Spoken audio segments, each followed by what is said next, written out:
नाज़रीन आदाब, जैसा कि आप जानते हैं 2 रोज कबल मुफ्ती सलमान अजहरी को गुजरात एटीएस की जानिब से गिरफ्तार किया गया है।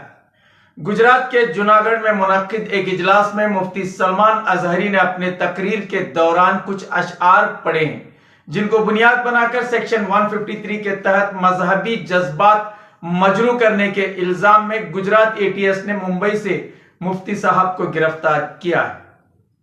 खैर, बाकी तफसीलात तो आप जानते हैं। फिलहाल इस गिरफ्तारी के मुतालिक कुछ अहम पहलुओं पर इस वक्त हम रोशनी डालते हैं। पहली बात तो यह है कि बगैर किसी का नाम लिए, बगैर किसी मजहब का नाम लिए कुछ अशआर क्या पढ़े गए कि इन पर मुकदमा दायर किया गया, गिरफ्तारी की जाती है, जबकि मुसलमानों के खिलाफ मुसलमानों से मुखातिब होकर खुलेआम बयानबाजी करने वालों पर कोई कार्रवाई नहीं होती। मुसलमानों की जानिब से शिकायत किए जाने के बावजूद उन पर कार्रवाई नहीं की जाती। हाल ही में कर्नाटक में कलर प्रभाकर भट्ट ने मुस्लिम खवातीन के हवाले से खुलेआम घिनौना बयान दिया था। पुलिस में शिकायत दर्ज करने के बावजूद उस पर किसी किस्म की कानूनी कार्रवाई नहीं होती। वहीं कुछ अशआर को बुनियाद बनाकर मुफ्ती सलमान अजहरी को गिरफ्तार किया जाता है, जिससे साफ तौर पर यह पैगाम दिया जा रहा है कि वो कत्ल भी करते हैं तो चर्चा नहीं होता, हम आह भी भरते हैं तो हो जाते हैं बदनाम। मजलिस इत्तेहादुल मुस्लिमीन के वारिस पठान ने मीडिया से बात करते हुए कहा है कि आए दिन मुसलमानों के खिलाफ जहर उगलने वालों पर तो किसी किस्म की कार्रवाई नहीं होती। कुछ अशार पढ़े जाने पर मुफ्ती सलमान की गिरफ्तारी काबिले अफसोस है। कि न्याय होगा, इंसाफ मिलेगा। उन्होंने कोई भड़काऊ भाषण दिया नहीं है। और देखिए, इससे भारी भारी भाषण दे चुके हैं लोग। यहाँ पर चुन चुन के मारेंगे, 15 मिनट नहीं, 10 मिनट नहीं, 5 मिनट के लिए हमको छोड़ दो, हम सबको खत्म कर देंगे। उनके खिलाफ तो ना एफआईआर होता है ना कोई केस होता है। मगर यहाँ वो शख्स खुद बोल रहा है कि मैंने क्लैरिफिकेशन भी दिया है कि मैंने किसी की आस्था को ठेस नहीं पहुंचाई है, मैंने सिर्फ एक अशार पढ़ा है। और वहां पर जो वो मौका था फिलिस्तीन के ऊपर वो बयान कर रहे थे, तो कैसा उनको समझ लिया कि एक अल्फाज उन्होंने जो इस्तेमाल किया उसके ऊपर इनको इतना बड़ा केस। एटीएस आ जा रही है यहाँ पर, गुजरात से लेकर जा रही है उनको वहां पर। तो हम चाहेंगे कि न्याय हो सबके सामने। देखो, संविधान में इक्वालिटी की बात हुई, सबके साथ कानून बराबर होना चाहिए। वहीं मारूफ आलिम दीन व इस्लामिक स्कॉलर मौलाना खलीलुर रहमान सज्जाद नुमानी साहब ने मुफ्ती सलमान की गिरफ्तारी की पुरजोर मजम्मत की है और इस पर इजहार अफसोस भी किया है। हमारे बिरादर अजीज मौलाना मुफ्ती सलमान अजहरी साहब की गिरफ्तारी का है। इतने सख्त अल्फाज में इसकी मजम्मत की जाए वो कम है। ये एक और दलील हमारे सामने आई है कि हमारे मुल्क में लोकतांत्रिक व्यवस्था ख़त्म हो चुकी है। ये राय, इजहार ख्याल की आज़ादी, freedom of thought, freedom of expression, ये सब ख़त्म हो चुका है। एक ज़बरदस्त डिक्टेटरशिप का ज़माना चल रहा है। पूरी कौम की तरफ से मैं मुफ्ती सलमान अजहरी साहब के साथ इजहार हमदर्दी करता हूँ। ये एक इम्तिहान, एक आजमाइश है जिसमें इस वक्त वो मुब्तला हैं। हम सब दिलो जान से दुआगो हैं कि अल्लाह ताला जल्द अज जल्द उनकी रिहाई मुक़द्दर फरमाए और बाइज़्ज़त तौर पर वो तमाम इल्ज़ामात से बरी हों। ये बात भी उनकी बहुत काबिल क़द्र है कि उन्होंने अपनी गिरफ्तारी के मौके पर पुलिस स्टेशन के पास जमा होने वाले मजमे को खुद संभाला और उससे गुजारिश की कि वो लॉ एंड ऑर्डर का मसला न खड़ा होने दें। साफ जाहिर है कि कौन है जो लॉ एंड ऑर्डर को बिगाड़ रहा है और कौन है जो लॉ एंड ऑर्डर की हिफाजत की कोशिशें कर रहा है। इनके अलावा भी कई मुस्लिम रहनुमाओं ने मुफ्ती सलमान की हिमायत में अपनी बात रखी है, लेकिन वहीं कुछ हुकूमत के चाटुकार मौलवी नुमा कम ज़र्फ इस वक्त बिलों से बाहर निकलकर हुकूमत से अपनी वफादारी का सबूत भी पेश कर रहे हैं। इस वक्त ऐसे ही एक चाटुकार मौलवी की वीडियो वायरल हो रही है, जिसने सलमान अजहरी के खिलाफ जहर उगलने का काम किया है और अपने सियासी आकाओं को खुश करने की कोशिश की है।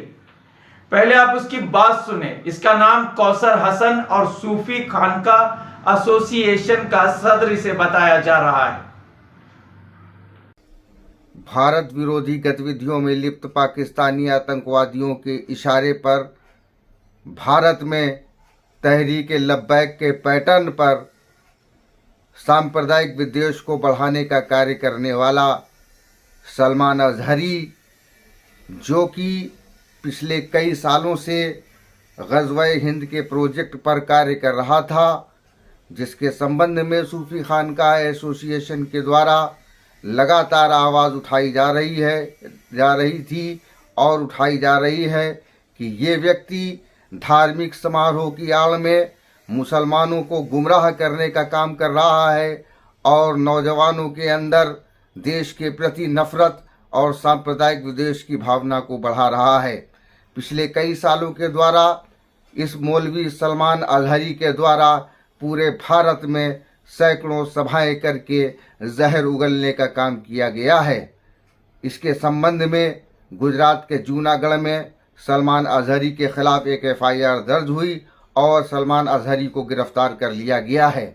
सलमान अजहरी की गिरफ्तारी का सूफी खानकाह एसोसिएशन स्वागत करती है, क्योंकि ऐसे आतताई तत्व जो देश में सांप्रदायिक विद्वेष को बढ़ाते हों, उनको किसी भी तरीके से खुले में नहीं रखा जा सकता है। इसके पूर्व भी इस सलमान अजहरी के खिलाफ कर्नाटक के हुबली और धारावाड़ में आधा दर्जन से अधिक दंगे भड़काने के मुकदमे दर्ज किए गए हैं। मिस्र से शिक्षा प्राप्त ये व्यक्ति मुस्लिम ब्रदरहुड की विचारधारा पर कार्य करने वाला है और ये भारत में हमास जैसी व्यवस्था को लाना चाहता है और ग़ज़वा-ए हिंद के एजेंडे को आगे बढ़ा रहा है। इससे पहले भी सूफी खानकाह एसोसिएशन ने कई बार इस व्यक्ति के खिलाफ कार्रवाई करने की अपील की है।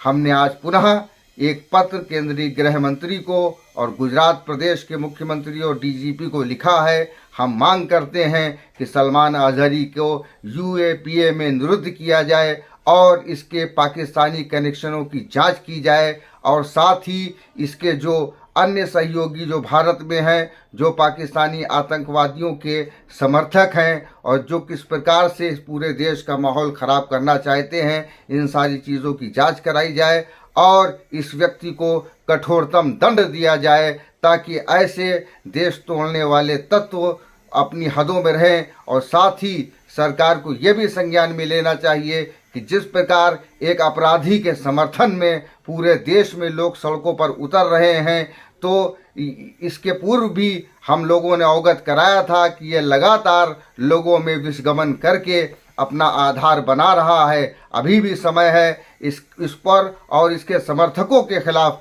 सख्त से सख्त कार्रवाई की जाए। याद रखें, ये सिर्फ नाम के मुसलमान होते हैं, इनका इस्लाम से कोई लेना देना नहीं होता।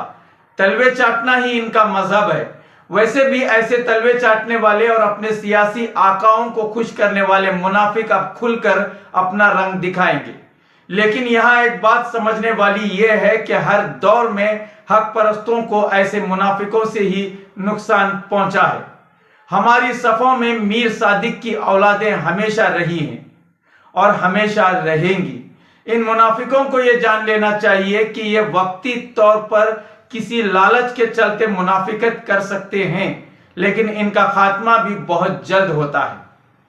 टीपू सुल्तान अभी मैदान जंग में दुश्मन का मुकाबला कर रहे थे और उधर अंग्रेज ने मीर सादिक को गोली मारकर हलाक कर दिया था। तारीख गवाह है मुनाफिकों का क्या अंजाम होता रहा है। खैर, किसी के कहने या बोलने से कुछ नहीं होगा। वैसे भी यहां हक परस्तों की पहचान यही है कि वो कड़े इम्तिहानात से गुजरते हैं। वो कटना गवारा करते हैं, लेकिन बातिल के आगे झुकने को तरजीह हरगिज नहीं देते। जान ध्यान दे दी हुई उसी की थी। हक तो यह है कि हक अदा न हुआ।